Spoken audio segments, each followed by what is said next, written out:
Good morning all of you, welcome back once again. आप सभी का एक बार फिर से स्वागत है अपनी इस ऑनलाइन क्लास में। बच्चों, अंतिम क्लास में अपने बात कर रहे थे लेसन नंबर 13 की, जिसके अंतर्गत हमने लेसन के एग्जाम्पल्स, उसके न्यूमेरिकल्स वगैरह कंप्लीट कर लिए थे। आज अपने एक नए लेसन की बात करेंगे और लेसन नंबर होगा अपने पास 6, विद्युत चुंबकीय प्रेरण। तो सबसे पहले अपने इस लेसन के जितने भी एग्जाम्पल्स हैं जो हमें करने हैं उनकी बात करेंगे। आफ्टर देन अपने इसके जो लेसन के लास्ट के जो आंकिक प्रश्न है उनकी बात करेंगे।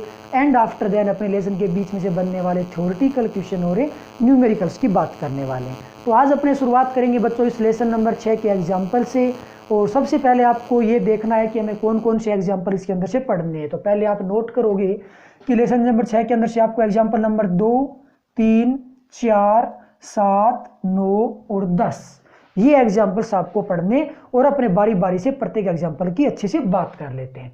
बच्चों, एग्जाम्पल नंबर 2 क्या कहता है? आपके पास में किताब होगी, किताब में अच्छे से देखिए। क्वेश्चन की थ्योरी बहुत लंबी है, ज़्यादा है, और इसीलिए मैंने इसको शॉर्ट में देखा है कि देखिए आपको क्या दे रखा है। क्वेश्चन नंबर 2 में ये दे रखा है आपको कि एक वर्गाकार लूप है जिसकी भुजा 10 सेंटीमीटर है। वर्ग की भुजा को बच्चों में डी बोल देता हूँ। वर्ग की भुजा को क्या बोल देते हैं? डी।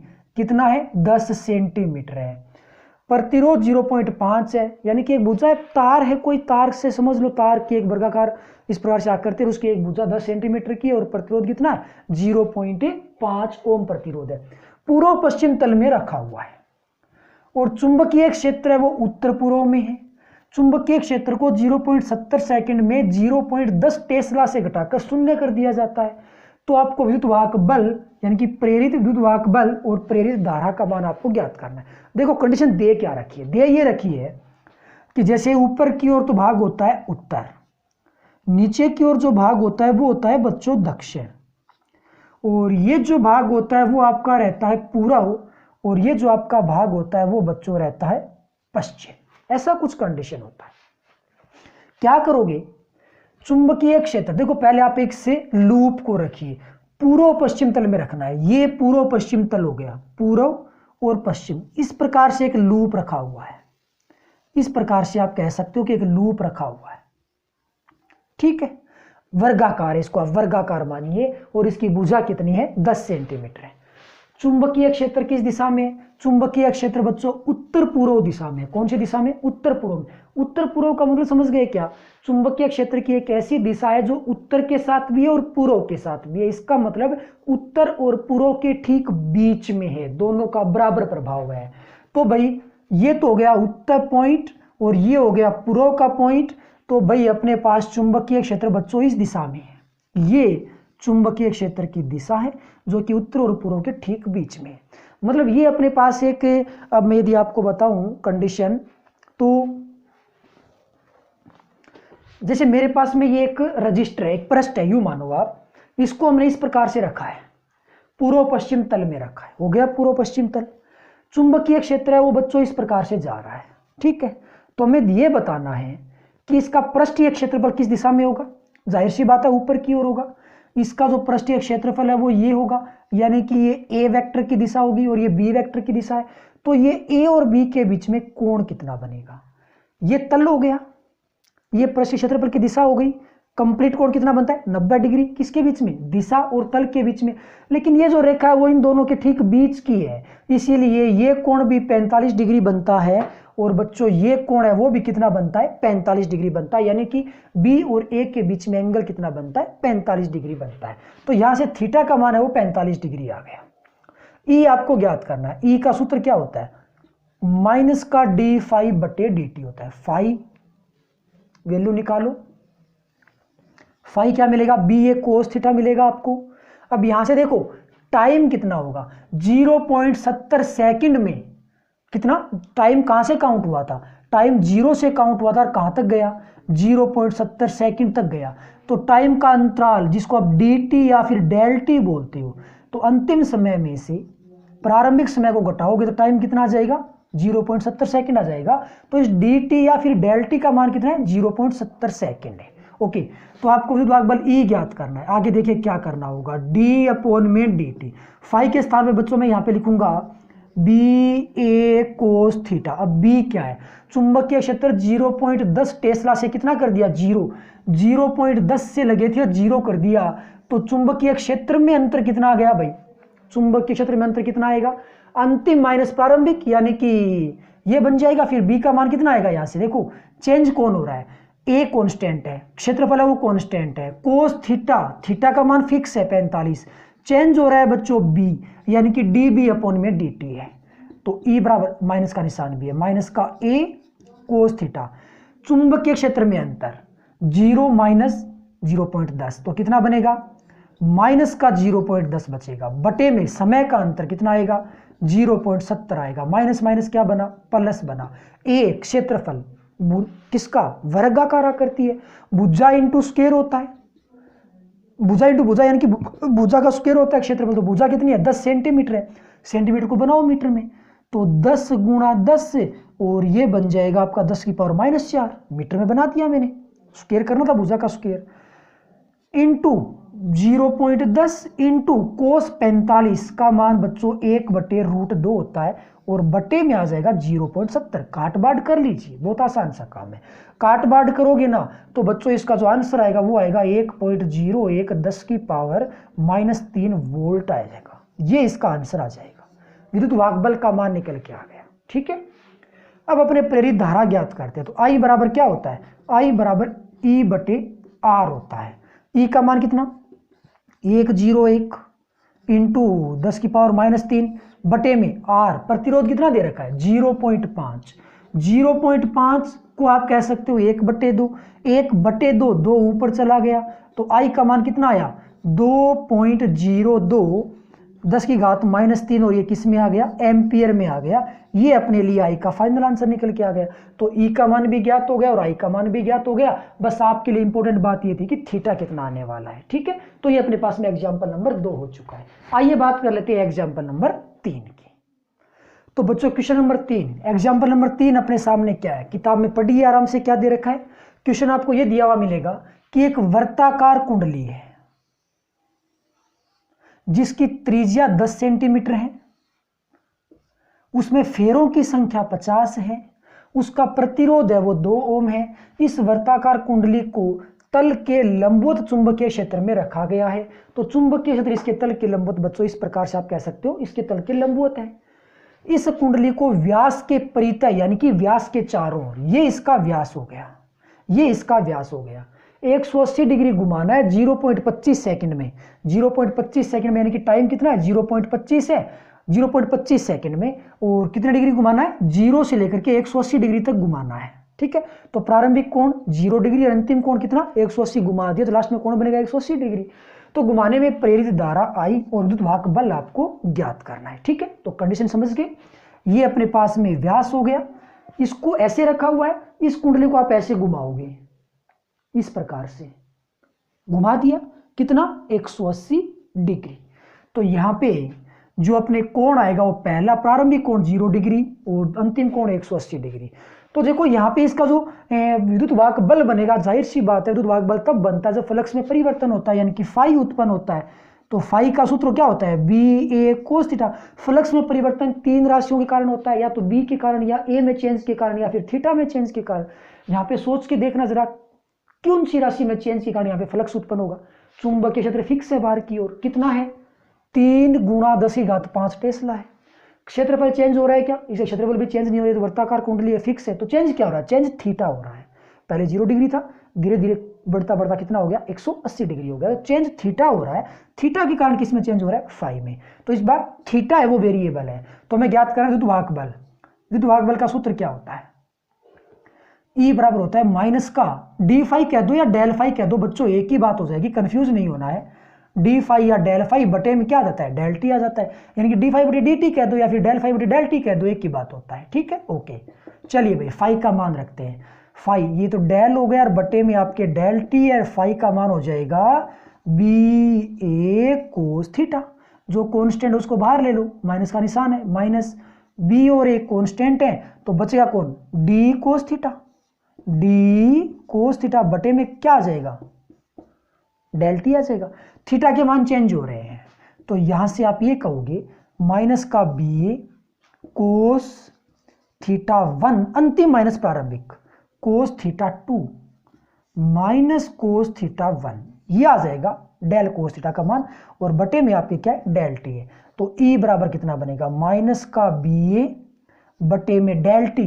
चलो वैल्यू पुट करते हैं बच्चों यहां से अपने, बी का मान कितना, बी का मान ये रहा 3×10⁻⁵, ए का मान वर्ताकार कुंडली है, त्रिज्या दे रखी है तो पाई आर स्क्वायर 3.14, आर का स्क्वायर करना है, आर 10 सेंटीमीटर है तो 10 × 10 से और 10⁻⁴ मीटर में कन्वर्ट कर दिया हमने। और यहाँ कोस थीटा 2 कितना 180 डिग्री, तो यहाँ पे हो जाएगा कोस 180 और माइनस हो जाएगा कोस 0, और बटे में बच्चों कितना आएगा डेल टी। समय कितना लगा था 0.25 लगा था, 0.25 ज्ञात हो गया। ठीक है ओके, अब यहां से आप ई का मान ज्ञात कर दो, वेरी सिंपल, गुणा भाग आपको आना चाहिए। कोस 0 का मान 1 होता है, कोस 180 का मान -1 होता है, तो ये बन जाएगा, गुणा भाग करोगे ना तो मैं यहाँ पे सीधा लिख दूं यदि आपकी इजाजत हो तो, कोस 180 का मान -1 और कोस 0 का मान 1, तो -1 कितना हो जाएगा, यहाँ से माइनस का 2 हो जाएगा और माइनस माइनस बन जाएगा प्लस। अब इसको कर लीजिए गुणा भाग करोगे तो बच्चों मान बनेगा 3.76 10⁻³ वोल्ट, ये आ जाएगा गुणा भाग करने पे।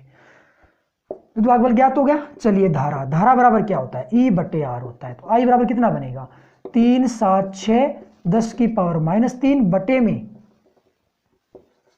कितना आ जाता है R का मान, प्रतिरोध बच्चों कितना है 2 ओम है, बटे में 2 कर दीजिए, 376 में 2 का भाग लगा दो 1.88 आ गया और 10⁻³ और इसका मात्रा क्या बन जाएगा एम्पियर बन जाएगा।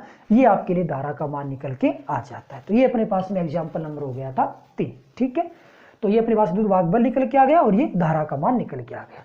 चलिए बच्चों अपने क्वेश्चन नंबर 4 की बात कर लेते हैं। बच्चों next question number 4, example number 4 अपने सामने, बहुत अच्छा क्वेश्चन है।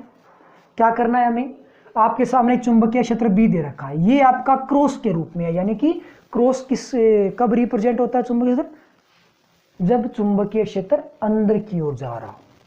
तो ये चुंबकीय क्षेत्र की दिशा क्या है, पृष्ठ के लंबवत अंदर की ओर है। ठीक है, क्रॉस के रूप में दर्शाया जाता है। 3 आकृति है, वर्गाकार या आयताकार कह लो, त्रिभुजाकार या फिर अनियमित आकृति है। ये दोनों, ये आकृति है वो चुंबकीय क्षेत्र के अंदर प्रवेश करती है और ये दोनों आकृति चुंबकीय क्षेत्र से बाहर निकलती है। क्वेश्चन आपके सामने ये है कि इन आकृतियों में प्रेरित धारा की दिशा क्या होगी। इस प्रकार के क्वेश्चन बच्चों में आपको थ्योरी की क्लास में बहुत अच्छे से करवा चुका हूं ऑफलाइन क्लास के अंतर्गत, और हम जानते हैं कि भाई धारा के साथ निकालते कैसे। तो मैं ये चाहूंगा कि आप वीडियो को यहाँ पे एक बार पॉज कीजिए, इसको पहले खुद से सोल्व करने की कोशिश कीजिए, समझ में आता है तो रिवीजन हो जाएगा, समझ में नहीं आता है तो आप बाद में इसको समझ लेना, लेकिन पहले इसके साथ आप थोड़े बहुत माथापच्ची जरूर कीजिए। चलिए ठीक है, उम्मीद करता हूँ आपने ऐसा कुछ किया होगा। चलिए मैं बताता हूँ कि ये पहला डायग्राम, ये दूसरा डायग्राम और ये तीसरा डायग्राम, मैं कोई भी 2 आपको बताऊंगा, तीसरा आप खुद से निकालोगे। पहले वाले में क्या होगा, लेंज के नियम का उपयोग करना है। पदार्थ जब चुंबकीय क्षेत्र में प्रवेश करता है तो ये माना जाता है कि उसके फ्लक्स में वृद्धि हो रही है। पदार्थ जब चुंबकीय क्षेत्र से बाहर निकलता है तो ये माना जाता है कि उसके चुंबकीय फ्लक्स में कमी हो रही है। वास्तव में होता भी यही है और माना भी यही जाता है। अंदर प्रवेश करेगा तो आकृति नंबर 1, इसका जो फ्लक्स है ना वो बढ़ता है। क्या होता है, इसका फ्लक्स बढ़ता है। तो इसके अंदर जो प्रेरित धारा होती है वो हमेशा इस प्रकार की होती है, लेंज नियम की बात हो रही है, प्रेरित धारा की दिशा इस प्रकार की होती है कि वह उन कारणों का विरोध करती है जिसके कारण उसकी उत्पत्ति हुई है। मतलब यहाँ पे जो प्रेरित धारा उत्पन्न होगी ना वो फ्लक्स के बढ़ने के कारण होगी, और जो धारा उत्पन्न होगी ना वो बढ़ने का क्या करेगी, विरोध करेगी, बढ़ने का विरोध करेगी। इसका मतलब फ्लक्स में धारा क्या करेगी, कमी करना चाहती है। कौन, धारा, प्रेरित धारा फ्लक्स के बढ़ने का विरोध करती है। वास्तव में तो बढ़ रहा है, बढ़ने का विरोध करती है, फ्लक्स में कमी करना चाहती है। फ्लक्स में कमी कब होती है, यहाँ पे फिर जब धारा उत्पन्न हो जाएगी तो 2 प्रकार के चुंबकीय क्षेत्र बनेंगे। पहला चुंबकीय क्षेत्र ये है ही, दूसरा चुंबकीय क्षेत्र इसमें उत्पन्न होने वाली धारा के कारण हो जाएगा। धारा के कारण आप जानते हो कि दाहिने हाथ का अंगूठे का नियम हमारे काम में आता है। तो इसके अंदर जो चुंबकीय क्षेत्र है ना वो बढ़ेगा तो इसका फ्लक्स बढ़ेगा, और इसका चुंबकीय क्षेत्र घटेगा तो इसका फ्लक्स घटेगा। अब धारा क्या करना चाहती है, धारा कमी करना चाहती है, मतलब इसके अंदर का जो चुंबकीय क्षेत्र है ना वो घटना चाहिए। चुंबकीय क्षेत्र दो हो जाएंगे, एक ही पॉइंट पे दो चुंबकीय क्षेत्र यदि दोनों एक ही दिशा में हो गई तब तो दोनों में क्या हो जाएगी, परिणामी चुंबकीय क्षेत्र में वृद्धि हो जाएगी। लेकिन एक ही पॉइंट पे चुंबकीय क्षेत्र दो विपरीत दिशा में हो गई तो परिणामी जो चुंबकीय क्षेत्र होता है बी, उसमें क्या हो जाती है, कमी हो जाती है। और चुंबकीय क्षेत्र में कमी होती है तो बच्चों फाई के मान में भी क्या होती है, कमी, और चुंबकीय क्षेत्र में वृद्धि होती है तो फाई का मान भी बढ़ता है। फाइनली हमें क्या करना है, फाई के मान को कम करना है, यानी कि चुंबकीय क्षेत्र को कम करना है, यानी कि दोनों चुंबकीय क्षेत्र एक दूसरे के विपरीत लेके आने।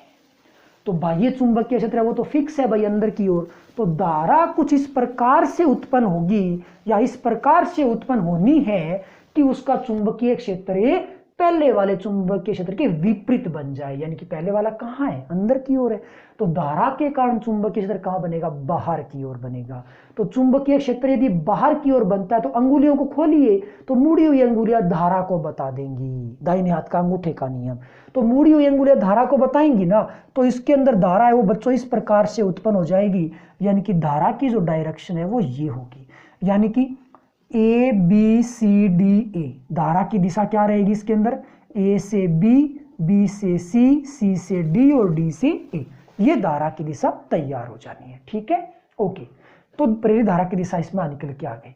अब आप इसको देखिए क्या हो रहा है, ये पदार्थ चुंबकीय क्षेत्र से बाहर निकल रहा है तो इसके फ्लक्स में क्या हो रही है, इसके फ्लक्स में बच्चों हो रही है कमी, दूसरा पद। तो कमी का विरोध किया जाएगा, इसमें जो भी फ्लक्स में परिवर्तन होगा, जो प्रेरित धारा उत्पन्न होगी वो फ्लक्स में कमी का विरोध करेगी। कमी का विरोध, तो फ्लक्स में क्या करना चाहती है, प्रेरित धारा फ्लक्स में वृद्धि करना चाहेगी। इसमें जो भी प्रेरित धारा उत्पन्न होगी ना वो कमी का विरोध करेगी, यानी कि फ्लक्स को बढ़ाने की कोशिश करेगी। तो ये कंडीशन लागू होगी, यानी कि दोनों चुंबकीय क्षेत्र एक की दिशा में आ जाएंगे, तभी तो होगी वृद्धि।